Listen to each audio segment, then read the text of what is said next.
ৰাজ্যত চলিছে পঞ্চায়ত নিৰ্বাচনৰ গৰম বতাহ।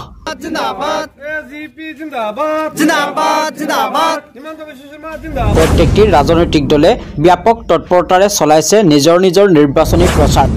ইয়াৰ মাজতে 12 নং জলেশ্বৰ সমষ্টিৰ 16 নং গুৰিয়াধাপ জিলা পৰিষদৰ বিজেপি এজেপি মিত্ৰদলৰ মনোনীত প্ৰাৰ্থী মেহেৰ জামাল হকে ব্যাপক সঁহাৰিৰে আকৃষ্ট কৰিছে ভোটাৰ ৰাইজৰ মন।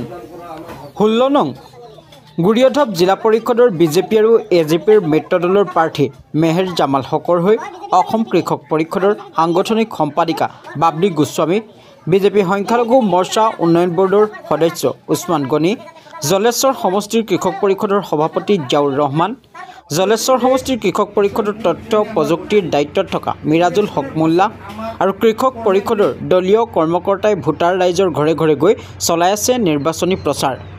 লগতে গুৰিয়াধাপ জিলা পৰিষদৰ অন্তৰ্গত 12টা পঞ্চায়তৰ কৃষক পৰিষদৰ সভাপতি আৰু গুৰিয়াধাপ জিলা পৰিষদৰ প্ৰাৰ্থী মেহেৰ জামালে জলেশ্বৰ সমষ্টিৰ কৃষক পৰিষদৰ সভাপতি জাউৰ ৰহমানৰ ঘৰত এখন গুৰুত্বপূৰ্ণ বৈঠক আয়োজন কৰে। লগতে উছমান গনিয়ে সংবাদ মাধ্যমৰ আগত কয় যে এইবাৰ 16 নং গুৰিয়াধাপ জিলা পৰিষদৰ বিজেপি আৰু এজেপিৰ মিত্ৰদলৰ প্ৰাৰ্থী মেহেৰ জামাল হকৰ জয় নিশ্চিত বুলি মন্তব্য প্ৰকাশ কৰে। নিউজ ডেস্ক ৰিপৰ্ট, প্ৰতিদিন টক্স।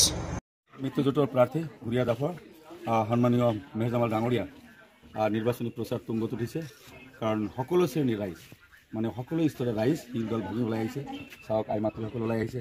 আমাৰ এজিপি দলৰ চেণ্ট্ৰেল কমিটিৰ কৃষক পৰিষদৰ সম্পাদিকা বাবলি গোস্বামী ডাঙৰীয়া আমাৰ লগত কাম কৰি আছে। তাৰপিছত এজিপিৰ আৰু জ্যেষ্ঠ নেতা আমাৰ শ্বাহেৰ আলী বাই আমাৰ লগত কাম কৰি আছে। আৰু আব্দুল খালেক ডাঙৰীয়া দিন ৰাত লাগি আছে।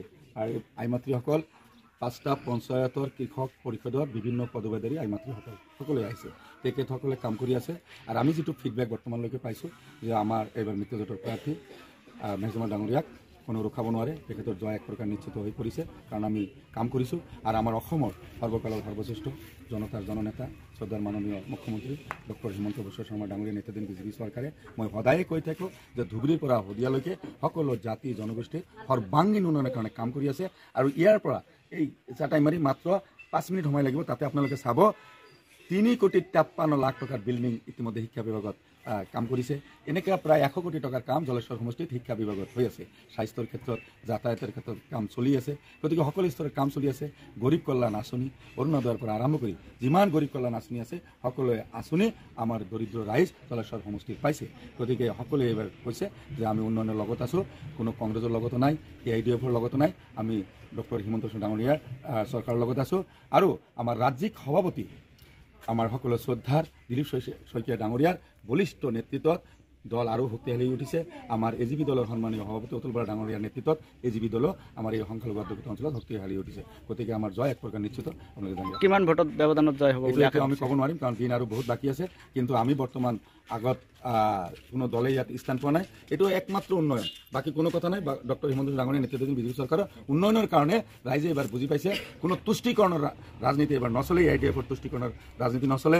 কংগ্ৰেছৰতো আৰু নচলে। কংগ্ৰেছ 0-0-0। গতিকে ইয়াত বিজেপিৰ জয় এক প্ৰকাৰ নিশ্চিত হৈ পৰিছে। ধন্যবাদ।